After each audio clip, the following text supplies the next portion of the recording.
Quando o cara encostou um negócio gelado na minha nuca e sussurrou: "Se você cancelar essa corrida, você morre." Ali, eu entendi na marra que aqueles 30 e poucos reais não valiam a minha vida. O problema é que eu só fui perceber isso tarde demais. Tava rodando desde umas 6 da tarde, cabeça cheia. Aluguel atrasado, cartão estourado, boleto que não acaba nunca. E o aplicativo ainda jogando na minha cara aquelas notificações nojentas. Faltam apenas 2 corridas para você ganhar o bônus da noite. Era tipo assim: vai, continua, não para agora não. Uma chantagem escondida atrás de um desenhinho bonitinho na tela. Eu já estava quebrado, lombar doendo, olho ardendo. Já nem sabia se tinha jantado ou só pensado em comer. Mas aí eu lembrava do meu moleque dormindo em casa, do remédio da bronquite dele que eu ainda tinha que comprar, e pensava: mais um pouco, só mais umas corridas, e eu paro. Foi aí que essa corrida apareceu, quase 2 da manhã, chuva fina, rua brilhando de molhada. Quase ninguém na rua. Eu tinha acabado de largar um casal numa avenida mais movimentada, quando o aplicativo apitou: nova corrida, ganhe mais 20 reais de bônus se concluir nas próximas 2 viagens. Olhei o ponto de embarque, rua afastada, quase na divisa do bairro. Daquelas regiões que nem o GPS sabe se ainda é bairro normal ou se já é favela. Bati o olho e na hora pensei: furada. O instinto gritou: não aceita. Mas aí a tela piscou de novo com o tal do bônus. Adivinha o que eu fiz? Aceitei. Fui indo para lá. Rua quase deserta, poste queimado, um ou outro com a luz fraca, umas casas com televisão ligada lá dentro. No aplicativo, o endereço caía bem ali na esquina. Não parecia ser uma casa certa. Abaixei o vidro, olhei para um lado, para o outro. Nada. Corrida do Renato, falei alto de dentro do carro mesmo. Silêncio. Aí eu vi. O cara estava encostado numa parede, um pouco mais para dentro da rua, quase sumido no escuro. Capuz, mochila nas costas, cabeça baixa, mexendo no celular. Ele só levantou o braço devagar e fez um sinal, sem andar até o carro. Meu coração deu aquele aviso: volta, irmão. Mas eu já estava ali e já tinha aceitado. Ele entrou sem olhar na minha cara. O casaco encharcado de chuva e o cheiro de rua molhada misturava com um cheiro meio metálico, estranho, que eu não identifiquei na hora. Boa noite, Renato, né? Eu falei, tentando fazer aquele social básico. Só dirige, por favor. Ele respondeu com a voz meio trêmula. Na hora, eu estranhei. Olhei pelo retrovisor. Ele estava com o rosto meio virado para o lado, como se não quisesse mostrar. A luz de um poste bateu rapidinho pela janela e eu vi. Tinha um corte na sobrancelha. Um fio de sangue descendo misturado com a água da chuva. Tá tudo certo aí, chefe? Se quiser, eu te levo num hospital, hein? Soltei. Não. Segue o GPS. Só não erra o caminho. Eu preciso sair daqui. O jeito que ele falou, eu preciso sair daqui, me arrepiou. Comecei a dirigir. O destino dava uns 25 minutos, numa outra área meio esquisita também. Fui indo. O silêncio dentro do carro ficou pesado, sem música, sem rádio, só o limpador de para-brisa indo para lá e para cá e o Waze falando no fundo. Depois de uns 5 minutos, o Waze mandou eu virar à direita, numa avenida mais iluminada. Antes de eu virar, ele mandou: seco. Não entra aí, vai reto. Mas o aplicativo tá mandando por aqui, ó. É mais rápido. Tentei explicar. Eu disse para ir reto. A voz dele mudou. Saiu do tô nervoso e virou: não discute comigo. Eu engoli seco, desliguei o som do GPS e segui reto. Na hora, o trajeto recalculou e aumentou uns 10 minutos. Por uns segundos, eu pensei em parar a corrida, inventar que o carro estava com problema, qualquer coisa. Mas eu sabia, se cancelasse ali, perdia o bônus da noite inteira. Tudo o que eu tinha aguentado até aquela hora ia pro ralo. Aí escapou da minha boca quase sem pensar. Tá fugindo de alguém? Ele demorou um pouquinho para responder. Você não quer saber, murmurou. Tentei quebrar o clima. Se for ex-namorada, eu entendo, viu? Ele me cortou na hora. Eu acabei de ver um cara morrer. Quando ele falou isso, o ar dentro do carro ficou pesado na hora. Eu travei por meio segundo. Não sabia se ele estava zoando ou se estava falando sério. Como assim, cara? Perguntei sem tirar o olho da pista. Eu não vou repetir. Só dirige, por favor.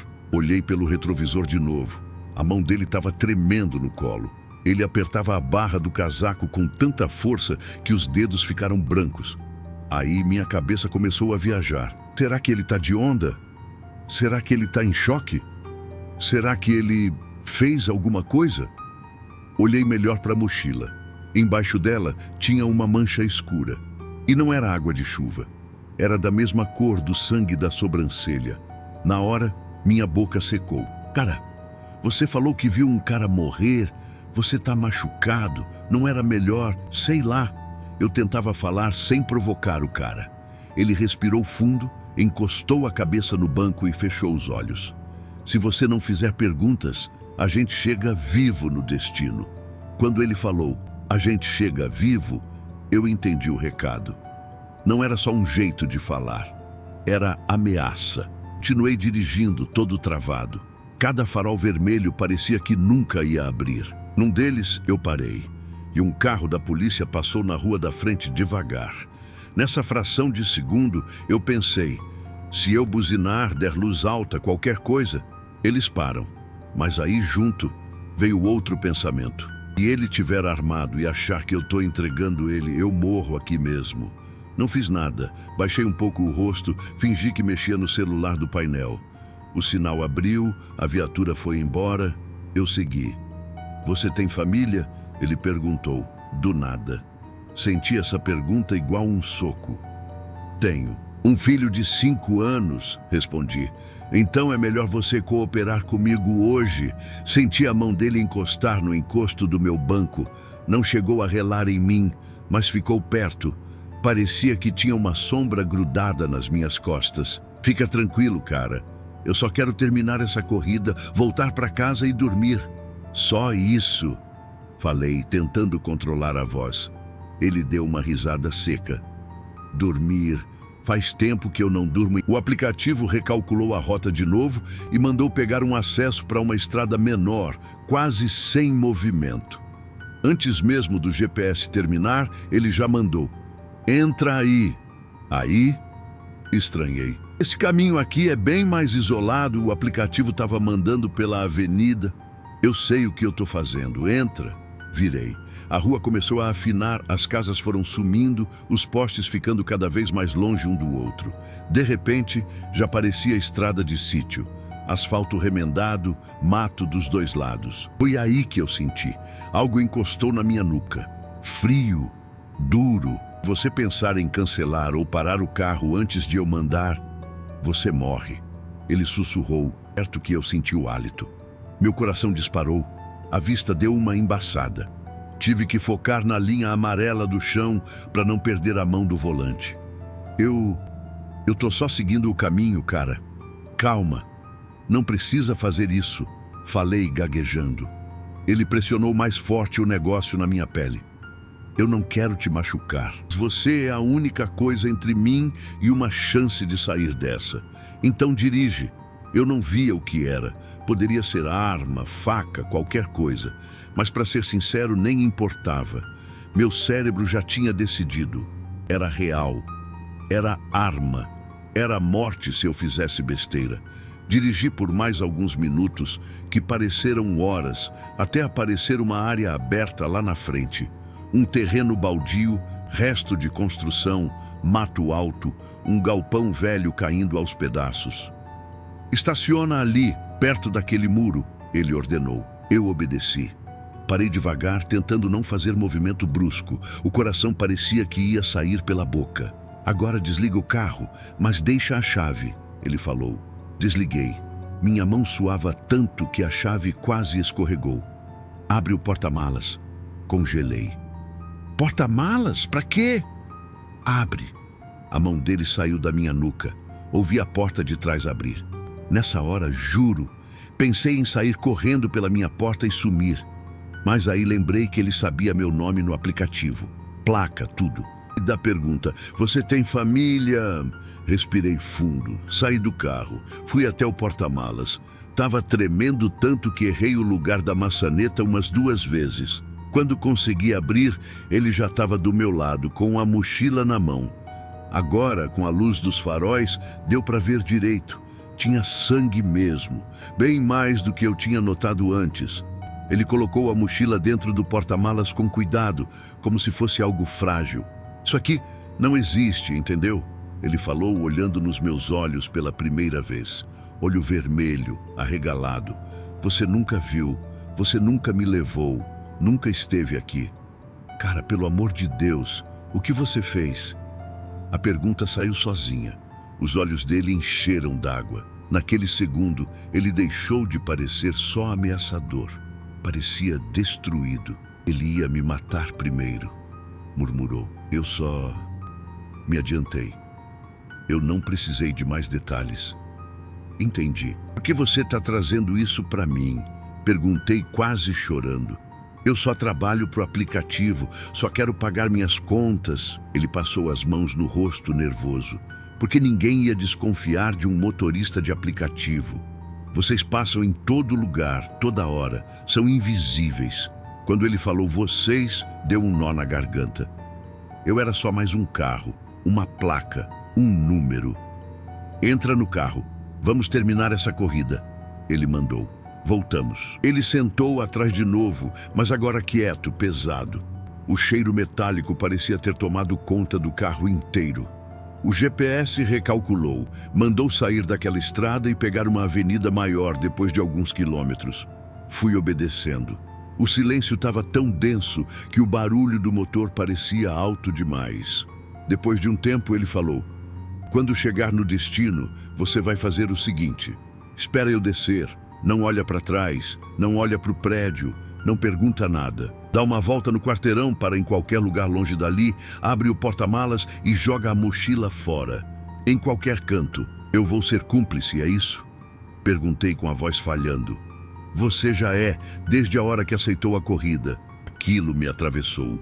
Eu queria falar que não sabia de nada, que era só trabalho. Mas naquele momento, sinceramente, eu só queria chegar vivo em casa. A cidade começou a reaparecer pelas janelas. Prédios, lojas fechadas, uns bares quase encerrando, umas pessoas voltando a pé para casa. Tudo normal. E eu ali com um filme de terror rodando dentro do carro. O GPS avisou. Em 300 metros você chegará ao destino. Era um prédio simples. 4 andares, portão automático. Para aqui na esquina, ele pediu. Eu parei. As mãos grudadas no volante. Ele respirou fundo, como se estivesse se preparando para entrar em outro mundo. Lembra do que eu falei? Não olha para trás. Não mexe no aplicativo até eu sair do seu campo de visão, entendeu? Eu só balancei a cabeça. Ele abriu a porta, saiu, ajeitou o capuz. Antes de fechar, se inclinou e falou baixo. Se você contar para alguém, você sabe, você tem família. A porta bateu. Ele foi andando para o prédio sem olhar para trás. Eu fiquei olhando para frente, pro nada. O dedo coçando para cancelar a corrida, para ligar para a polícia, para fazer qualquer coisa. Mas o corpo não obedecia. Quando ele entrou e o portão fechou, eu soltei um ar que nem sabia que estava prendendo. O aplicativo marcou a corrida como concluída. Calma, normal, como se nada demais tivesse acontecido. Valor da corrida, R$ 31,78. Bônus da noite, R$ 20. R$ 51,78. Para quase perder a vida e a consciência. Dei a volta no quarteirão, como ele mandou. Entrei numa rua mais vazia, apaguei os faróis. Fiquei parado, olhando para o painel apagado, tentando criar coragem. Quando desci e abri o porta-malas, a mochila ainda estava lá. Pesada, silenciosa, cheiro de ferro com chuva. Eu podia muito bem ter pegado, largado em qualquer terreno e ido para casa fingir que nada tinha acontecido. Mas aí eu pensei no meu filho. Pensei se um dia ele me perguntasse: pai, você já ajudou alguém a fugir depois de fazer coisa errada? Fechei o porta-malas de novo. Sentei no banco do motorista, peguei o celular e abri o aplicativo. Embaixo da corrida concluída tinha a opção: problema grave com o passageiro? Cliquei. Abri uma lista de perguntas e nenhuma era: ele me envolveu num crime. Fechei o aplicativo. Abri outro. Liguei direto para a polícia. O atendente começou com o discurso padrão de sempre, mas eu cortei. Eu sou motorista de aplicativo. Acho que acabei de carregar a prova de um crime no meu porta-malas. Falei com a voz tremendo. Eles pediram minha localização. Em menos de 15 minutos, a viatura chegou. Quando eu vi as luzes se aproximando, deu vontade de fugir. Parecia que se eu ficasse ali, minha vida nunca mais ia ser a mesma. Os policiais mandaram eu abrir o porta-malas. Obedeci. Quando viram a mochila, o olhar deles mudou. Um colocou luvas, abriu devagar.